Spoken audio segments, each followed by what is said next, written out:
બ્રહ્માંડની અંદર જેનો જન્મ થયો છે એનું મૃત્યુ નિશ્ચિત છે. પછી અવતારી પુરુષ આવે કે અવતારી ભગવાન આવે કે મહાપુરુષ સંત કોઈ પણ આવે, જેનો જન્મ એનું મૃત્યુ નિશ્ચિત છે.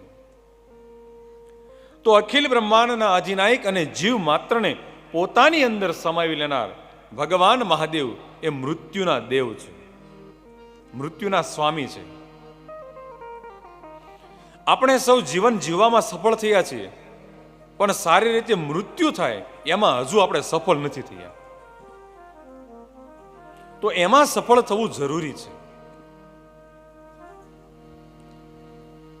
માતાના ગર્ભની અંદર જીવાત્માનો બીજ રોપાય એ જ સમયે એની મૃત્યુની તિથિ વિધાતા લખી નાખે છે.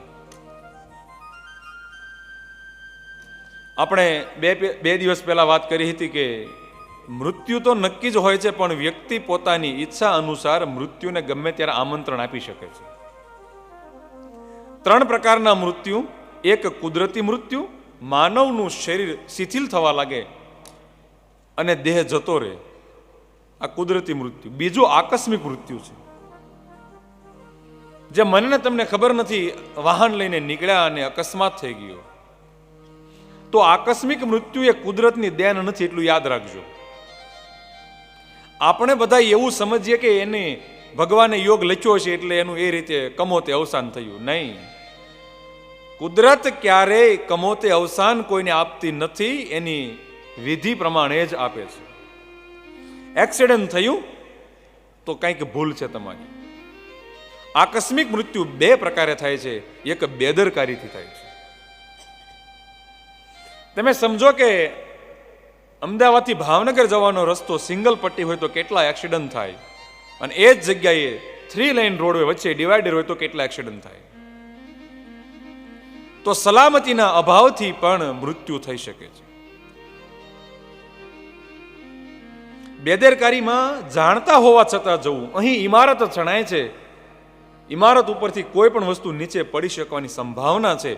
કોઈ તમને ના કહે કે અહીંયા ન જવું છે, તેમ છતાં તમે જાઓ અને કદાચ કોઈ બનાવ બને અને મૃત્યુ થાય, તો આ બેદરકારીથી મૃત્યુ છે.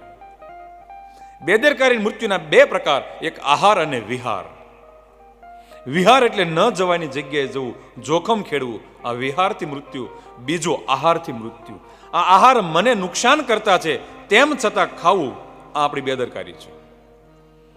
આપણને ખબર છે કે ડાયાબિટીસ છે તો શુગર ન ખવાય, લાડવા ન ખવાય, ઘરેથી ગમે એટલું ધ્યાન રાખે, બજારમાં જઈને પેંડો ખાઈ આવે,